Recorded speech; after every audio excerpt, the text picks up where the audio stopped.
in hell. And I have trouble with that. Right. It just doesn't add up. I think a lot of us have trouble with that. Yeah, I have trouble with that. So anyway, we have our main topic, and that is epistemology, and that's really the theory of knowledge. Right. Right. And you had something you want to. I figured you'd launch into it, and right. I'll interrupt you like Joe Biden, and okay. have some fun. Well, I should preface this because the last time I talked about this, you and I were on film together. For those of you who might have known our organization before we had the show, I've done this in a much expanded form, which they can see a lecture on this. But essentially, I want to talk about the philosophical concept of epistemology, which you said is the theory of knowledge. And I think the first thing to ask is, well, what do we mean by knowledge? Do we mean knowledge as the collective works of all authors throughout time that exist in libraries? Do we mean like the knowledge you get in, learning into a class?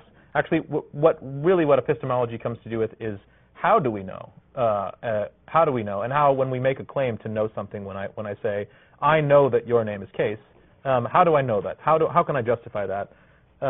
It's pretty much how can you tell the difference between something that's real and something that somebody just made up, right? Or is mistaken about, or is a lunatic or something? How can you tell the difference? Right. Yeah. So I've written this down as it's saying that it's a claim to an epistemological claim. When you're saying that I know something, it's a claim to the existence of something, maybe its properties or a prediction about the future. You say, oh, I know it's going to rain on Tuesday. Knowledge is important for all of us because our continued survival depends on our ability to know. For example, I know that bananas aren't poison.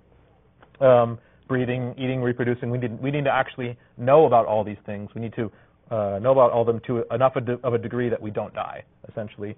And so part of knowledge is about being right, which I think for atheists, maybe people that like to debate it, it's emotionally satisfying, but also being right is necessary for living, for continued survival. Epistemology started off, the real definition of epistemology and the whole field started off with Plato, who's of course the penultimate philosopher, who defined epistemology as having to have three components: justification, truth, and belief. So it's justified true belief. We're actually getting a call. Should we take a call now, or should we? I thought I'd let you take the lead on that one because you're let's have Mike hold off for about a minute and a half. I think give us a minute, Mike. What's most interesting about this is Plato basically said when you talk about knowledge, you're not actually saying anything other than that you believe something, but a knowledge would be something that was true. It has to be true first.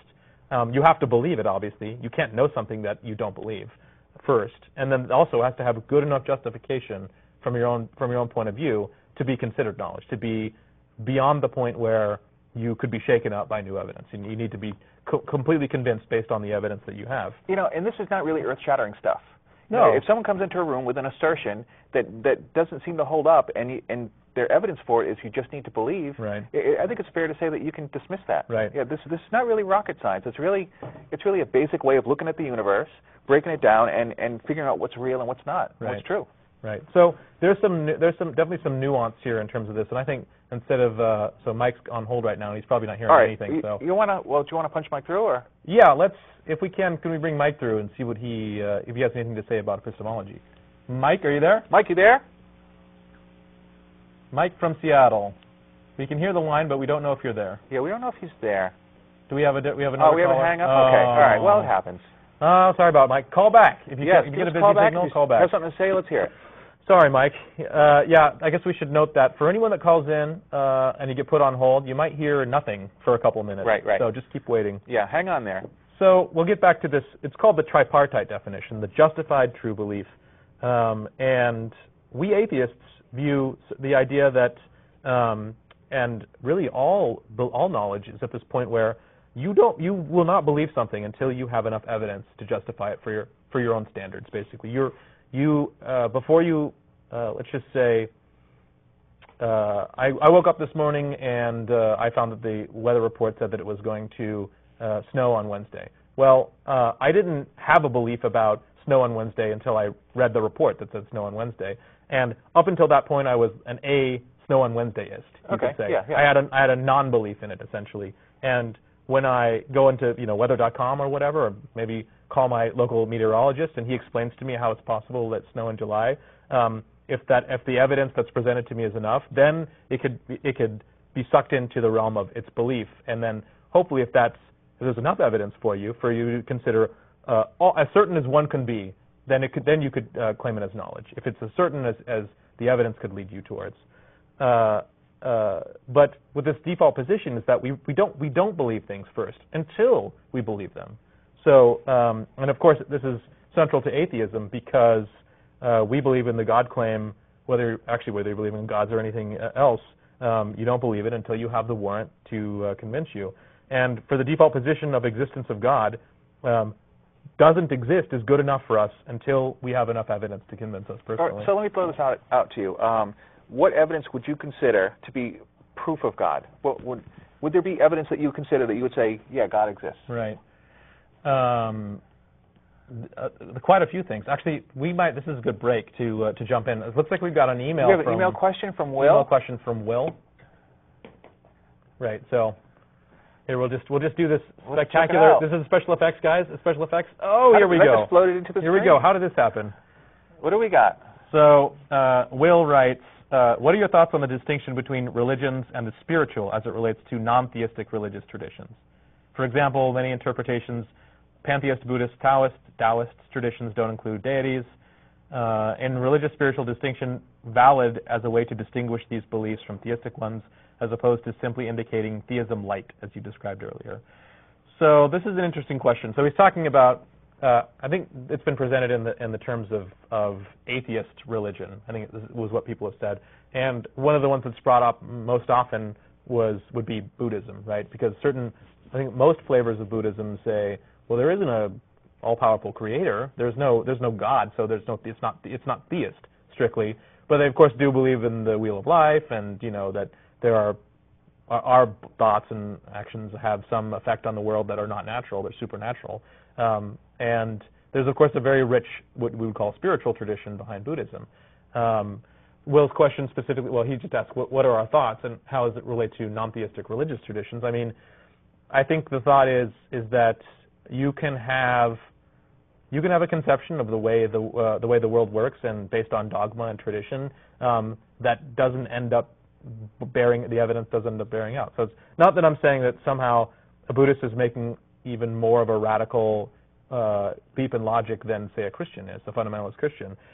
There's just no evidence to suggest that the wheel of life exists, that I might be reincarnated as a banana slug, if I don't reach nirvana. Obviously, the word spiritual is loaded. I don't know. I mean, how would you conceive of non-theistic religious tradition? I admit I don't have a lot of knowledge in this area. So basically, I follow that notion.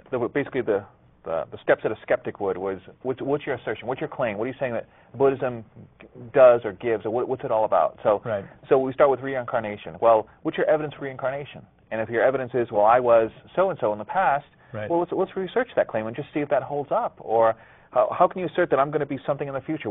How did you come to know this?